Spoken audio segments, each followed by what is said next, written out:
Before we delve further into the other topics, I want to redirect your attention to the ongoing conflict in Ukraine and Russia. So, what do you think this conflict will have in terms of its effects on, affairs in the Indo-Pacific?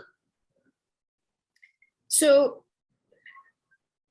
this is a very dynamic situation, and these are early days. So everything I say could already be wrong, just because I might be wrong, but they could be even more wrong in a day or two, or 3 or a month or whatever. But what assuming what's going on in Ukraine continues, the effects are going to be catastrophic for individual nations for sure, because it's going to push up food and energy costs. And we already have economies that are on edge because of the COVID-related restrictions. And then suddenly the energy costs triple and food supply, because, so we've seen the food, just the kind of food angle before, we've seen it trigger or be part of things like what happened in Egypt around the 2008 food price spike. Countries that are not food or energy self-sufficient are at huge risk of social instability, because they're already on edge for a lot of the reasons that I described in Canada around what happened during COVID. A lot of mental health issues and family stresses and job losses. And then you put this on top of that. So domestically, there are those issues.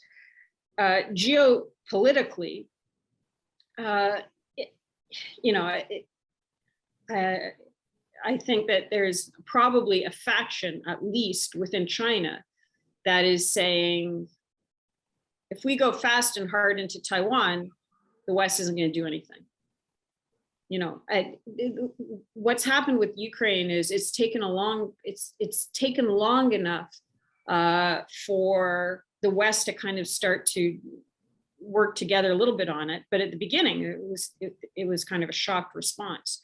And I think the message from that for Beijing is, if you're going to go into Taiwan, you cut off the power, you cut off the cyber, you bomb it into submission, you go in as fast as you possibly can. And it's interesting that when former Secretary of State Pompeo was in Taiwan just recently, meeting President Tsai, there was a power outage. And it would be hard not to think that that was deliberate, right? Especially given the way it was subsequently portrayed in Chinese media. So it's also an indication that, China probably can cut off the power to Taiwan pretty effectively, which Russia didn't do to Ukraine, at least not yet. Yeah. So if that happens, if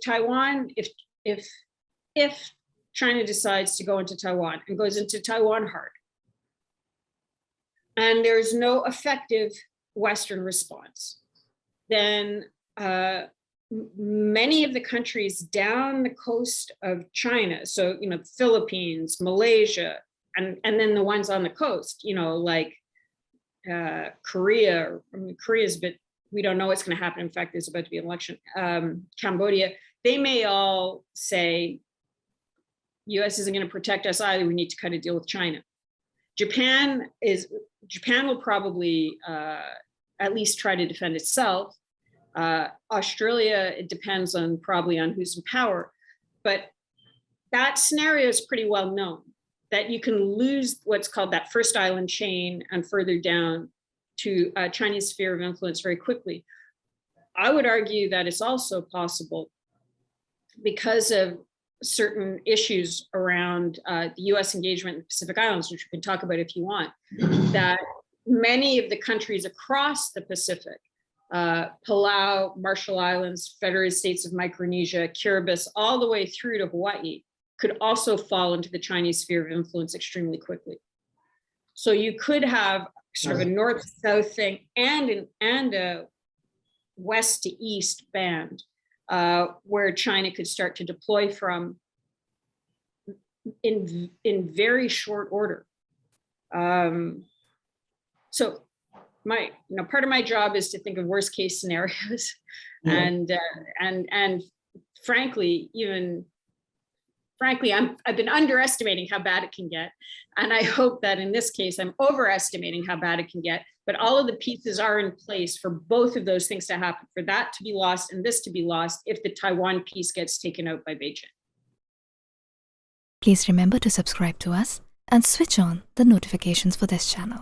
For our other social media links, more content, and to support our work, please visit citti.net. Dhanyavad. Namaskar.